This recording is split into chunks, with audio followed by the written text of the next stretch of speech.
हम हिंदुस्तान में भी और विदेश में भी हम अपना परचम लहरा के रहेंगे कि जब भी बिहार का बात हो तो लोग पूछे, अरे साहिबगंज। हैदराबाद से आए हुए दक्षिण भारत के बहुत बड़े बायोकेमिस्ट साइंटिस्ट आए थे, जिनके नाम पे लगभग 17 से ज़्यादा पेटेंट है। 70 अलग अलग तरीके का पेड़ पौधा ये उगाते हैं। 2 करोड़ से ज़्यादा एक साल में ये पौधा उगाते हैं। युवा भाई जो बाहर नहीं गए हैं, 5, 7, 8 हज़ार के लिए बाहर मत जाइए। यहाँ साहिबगंज में हमारे कार्यालय में संपर्क कीजिए और खुद का स्वामित्व, खुद का मालिक खुद बनिए। स्वरोजगार करने में मैं आपकी मदद करूंगा, व्यापार करने में आपका मदद करूंगा। यहाँ मुजफ्फरपुर जिले के 98 साहिबगंज विधानसभा के पूर्व प्रत्याशी मुकेश कुमार सिंह इन दिनों नए अंदाज में नजर आ रहे हैं। चुनाव हारने के बावजूद वे लोगों के लिए रोजगार के नए अवसर पैदा करने में जुटे हैं। इसी कड़ी में रविवार को उनके आवास पर एक कार्यशाला आयोजित हुई, जिसमें हैदराबाद से आए कृषि विशेषज्ञ ने खास तौर पर मशरूम की खेती, आलू और अन्य सब्जियों की उन्नत खेती की जानकारी दी। साथ ही स्थानीय मिट्टी के सैंपल भी लिए गए। बिना खाद के बेहतर फसल कैसे हो और किसानों को ज्यादा लाभ कैसे मिले, इस पर महत्वपूर्ण जानकारी साझा किया गया और इसका लाभ किसानों को कैसे मिलेगा उसे जानने के लिए वीडियो में आगे बने रहें। देखिए खास रिपोर्ट। इस वक्त हम मुजफ्फरपुर के 98 साहिबगंज विधानसभा क्षेत्र के चतुरपट्टी में मौजूद है और यहाँ पर किसानों के लिए प्रशिक्षण कार्यक्रम का आयोजन किया गया था। हमारे पास मुकेश सिंह है जी, बताइए आज के कार्यक्रम के बारे में सर। आज हमारे बीच हैदराबाद से आए हुए दक्षिण भारत के बहुत बड़े बायोकेमिस्ट साइंटिस्ट आए थे, जिनके नाम पे लगभग 17 से ज़्यादा पेटेंट है। 70 अलग अलग तरीके का पेड़ पौधा ये उगाते हैं। 2 करोड़ से ज़्यादा एक साल में ये पौधा उगाते हैं। नई नई तकनीक के साथ उगाते हैं और ये आप कह सकते हैं खेतीबाड़ी और साइंस का मिश्रण जब होगा, हमारे भारत की आर्थिक स्थिति मजबूत होगी, गांव मजबूत होगा। यही सपना लेकर डॉक्टर साहब भी कई वर्षों से रिसर्च कर रहे हैं, डेवलपमेंट कर रहे हैं और इत्तेफाक से ये हमारे मित्र हैं। तो ये सौभाग्य था, इनका अपॉइंटमेंट मिलना बहुत मुश्किल होता है। ये पंजाब, हरियाणा जहाँ खेतीबाड़ी बहुत चरम सीमा पे होती है, तो वहाँ के लोग, वहाँ के चैम्बर ऑफ कॉमर्स के लोग इनको निमंत्रण देते हैं। साल में इनका एक बार डेट मिल पाता है, क्योंकि ये अपने लैब को नहीं छोड़ के जाते हैं। भारत सरकार के लिए भी, रक्षा हमारा जो डिफेंस सिस्टम है उसके लिए, वहाँ के आर्मी के लिए, फौज के लिए भी ये अलग अलग तरीके के खाने के उत्पाद को ये उगाते हैं और खेतीबाड़ी का बहुत बहुत बड़ा योगदान है इनका उस क्षेत्र में। और इसीलिए हम चाहे कि ये हमारे घर आएँ, साहिबगंज के क्षेत्र में आएँ, यहाँ के किसान मजबूत हों। क्योंकि एक बार मेरा उद्देश्य यही है, सब समय के हिसाब से, टेक्नोलॉजी के हिसाब से AI आएगा, आर्टिफिशियल इंटेलिजेंस आएगा, शहर में लोग बढ़ते चले जाएंगे। लेकिन एक बात नहीं भूलें, हर चीज़ का विकल्प आएगा, भोजन का कभी विकल्प नहीं आएगा। आज गांव से लोग पलायन कर रहे हैं, जा रहे हैं, 8,000 10,000 कमा रहे हैं, क्योंकि उनको सही मार्ग दिखाने वाला कोई नहीं है। आज इसी भारत में कुछ ऐसे क्षेत्र हैं दक्षिण भारत के, जहां करोड़ों में लोग सालाना कमाते हैं खेतीबाड़ी करके। तो ये जानकारी दक्षिण भारत में है, हमारे लोगों के पास नहीं है। यहाँ एग्रीकल्चर का अवेयरनेस नहीं है। खेतीबाड़ी से आप कैसे करोड़ों रुपए कमा सकते हैं, अपना अच्छा जीवन बसर कर सकते हैं, इस चीज़ की जानकारी नहीं है। इसीलिए जब तक इस तरह के लोग समाज में नहीं आएंगे, लोगों को जानकारी नहीं देंगे, उनकी शिक्षा हमारे किसान तक नहीं पहुंचेगा कभी भी। किसान, आज हमारे किसान इतने, आपने देखा हजारों के तादाद में लोग यहाँ थे, आज वो समझे। कुछ लोग मशरूम उगाना चाहते हैं, कुछ लोग बिन मौसम आलू उगाना चाहते हैं, और ये सब अब संभव है। साइंस की मदद से अब हम सब कर सकते हैं। किसी भी किसान का जमीन परती बिना सीजन नहीं पड़ा रहेगा। आप समझिए, जहाँ एक बार होता था, अब वो अगर 3 बार होगा, तो आप समझ सकते हैं हमारा किसान कितना सशक्त और मजबूत होगा। लोग ही कई भी राय आए हैं कि कैसे प्रैक्टिकल भी करके दिखाया जाए। बिल्कुल प्रैक्टिकल करके दिखाएंगे। मैं तो वो क्या कहते हैं, हमेशा परीक्षा ही दे रहा हूं जब से साहिबगंज में आया था। तो लोग बोले अरे चुनाव के बाद भाग जाएंगे, चुनाव के बाद ये प्रोग्राम किया तो बोले इस प्रोग्राम के बाद भाग जाएंगे, उसके बाद ये क्या। हमेशा टीका टिप्पणी में लोग रहते हैं, हमें परवाह नहीं है। उद्देश्य एक ही है, हमारा ग्रामीण सशक्त होना चाहिए, हमारे किसान भाई मजबूत होने चाहिए। इनका घर, कोई किसान दोबारा मेरे विधानसभा क्षेत्र से किसी की मृत्यु नहीं होनी चाहिए। हम चाहेंगे ईश्वर मुझ में इतनी शक्ति दे कि जहां तक, जब तक जी पाऊं, कोई किसान, कोई गरीब तबका का आदमी आत्महत्या पैसे की कमी से नहीं करे।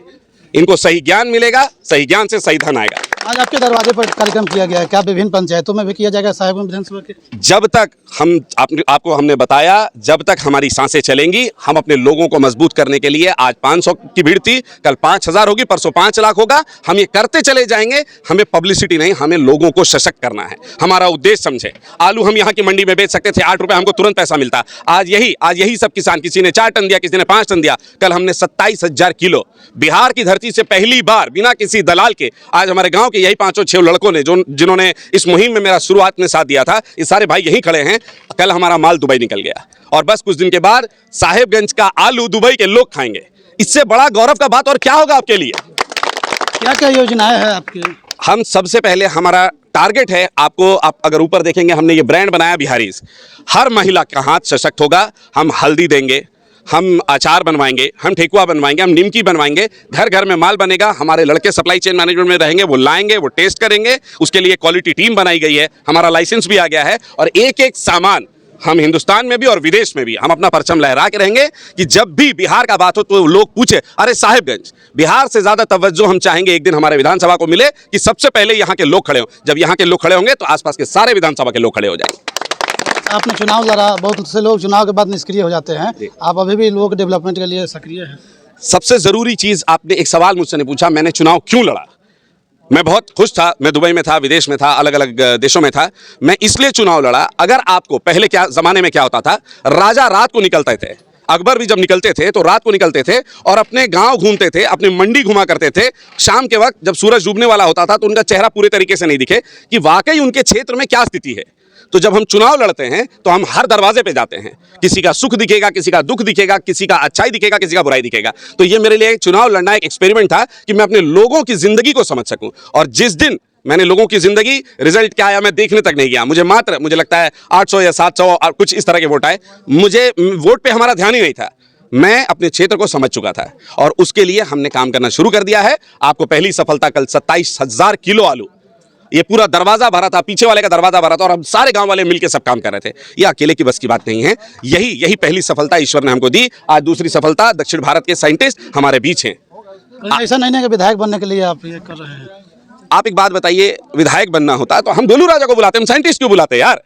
बिहार का फॉर्मूला हम जानते हैं, हम 4 नचनिया बुला लेते, हम क्रिकेट मैच करने चल जाते। ये है फॉर्मूला ना बिहार का, कि बिहार में साइंटिस्ट को बुलाना फॉर्मूला है। आने वाले मार्च से अप्रैल के बीच में हम एक डेट तय कर रहे हैं। उस डेट में पूरे हिंदुस्तान के सबसे बड़े बड़े विशेषज्ञ, कार्डियोलॉजिस्ट, नेफ्रोलॉजिस्ट, हार्ट के, किडनी के, लीवर के सारे डॉक्टर आ रहे हैं और लाखों के तादाद में लोगों को यहाँ हम 15 दिन का कैंप लगाएंगे जिसमें ब्लड डोनेशन भी होगा। और विधानसभा हमने एक ट्रस्ट बनाया अभिनंदन के नाम पे, क्योंकि गांव में जब किसी को कुछ परेशानी होती है तो शहर के लोग खून मांगते हैं, बोलते हैं अस्पताल वाले खून नहीं है, खून भी खरीदना पड़ता है। हम खून से लेके सारी चीजें व्यवस्था करेंगे कि हमारे लोग मजबूत हों। और इतना बड़ा कैंप पूरे बिहार में आप कभी नहीं देखे होंगे। बीते दिनों आपके देखा था अकाउंट पर कि जो भी जिनको भी बनवाना है पासपोर्ट वो भी आके संपर्क कर सकते हैं। जी, हमारे यहाँ निःशुल्क हमारे कार्यालय से 1 रुपया नहीं लिया जाता है। भारत सरकार का 1500 रुपये चार्ज है पासपोर्ट का। 1500 रुपये में गांव की बच्चियों को मैंने प्रशिक्षण दिया, वो ट्रेंड हो गई और आज वो पासपोर्ट करीब 100 से 150 पासपोर्ट बना चुकी हैं। यह है मेरी शक्ति, यह है मेरे लोगों का प्रेम और ताकत। मैं कहीं दिल्ली बंबई से लड़कियों को नहीं बुलाऊं, यही गांव की बच्चियां हैं। अरे बस एक बार सिखाना तो है आपको, उनको एक बार उनको समझाना तो है। दक्षिण भारत की महिलाएं अगरबत्ती बना बना के अरबपति हो गई। लिज्जत पापड़ 5000 करोड़ की कंपनी हो गई, 4 महिलाओं ने शुरू किया था। हम लोग नहीं कर सकते, मार्ग दिखाना होगा। क्या अंत में कहना चाहेंगे हमारे दर्शक से? युवा भाई जो बाहर नहीं गए हैं, 5, 7, 8 हजार के लिए बाहर मत जाइए। यहाँ साहिबगंज में हमारे कार्यालय में संपर्क कीजिए और खुद का स्वामित्व, खुद का मालिक खुद बनिए। स्वरोजगार करने में मैं आपकी मदद करूंगा, व्यापार करने में आपका मदद करूंगा। यहाँ हमारे भाई हैं, आपको 2 लोगों से मिलाता हूं जो हमारे कार्यालय में आए, हम उनके प्रोसेस में है। अमित, मिठू कहाँ गया? इधर आइए। इनका कल हमने प्रोजेक्ट लॉगिन किया है डेयरी फार्म का। यहीं पे 5 गाय से ही अपना काम चालू कर रहे हैं और उसके साथ मल्टी एलाइड प्रोजेक्ट रहेगा, दूध दही सारा कुछ हमारा देसी ऑर्गेनिक निकलेगा। मनोज भाई इधर आइए। ये प्लास्टिक का रिसाइकल यूनिट लगा रहे हैं। अपना क्षेत्र बताइए, अपना गांव बताइए। ये भी हमारे लक्ष्य समिति के मेंबर हैं। ये पूरे प्लास्टिक को चुनेंगे, रिसाइकल करेंगे, पीसेंगे, नेचर को फ्री करेंगे प्लास्टिक से और उसके बाद वो प्लास्टिक खरीदार हमारे पास 5 साल का बायर हम लोगों को मिल गया है। ये भाई उसका यूनिट शुरू करना। कोई अगर चाहता हो रोजगार लेना तो आपके पास रोजगार भी? आप आइए, हम आपको आइडिया भी देंगे, बिजनेस भी देंगे और जब तक शुरू करा नहीं दे, आपको मालिक नहीं बनाए दे, तब तक आपके पीछे हम लकड़ी लेके घूमते ही रहेंगे। चल चल चल बैल को करते हैं ना, वैसा करेंगे, लेकिन आपको खड़ा करेंगे। क्या कहें? मेरा साहिबगंज विधानसभा हुआ, हम नगर निगम के हैं, पूरे नगर निगम में ये भैया के माध्यम से, और पहला बार ये शुरू होने जा रहा है। जो कचरा भी साफ करेगा और हमारे वातावरण को भी साफ करेगा और इन्हीं के माध्यम से शुरू। क्या करने जा रहे हैं? हम प्लास्टिक का उसका ये क्या रिसाइकिल करने के फीस करेंगे और ये कोई राजनीतिक बेस पे नहीं है। तो उससे क्या लाभ होंगे रिसाइकिल से? रिसाइकिल से ये लाभ होगा, कचरा हटेगा हमारे नगर निगम का और उससे वो अच्छा काम भी होगा, प्रॉफिट भी होगा, बिजनेस भी होगा, लोगों को रोजगार भी मिलेगा। सुन रहे थे आप मुकेश कुमार सिंह को। इस वीडियो को देखने के बाद आपकी क्या प्रतिक्रिया है वो भी कमेंट करके बताएं।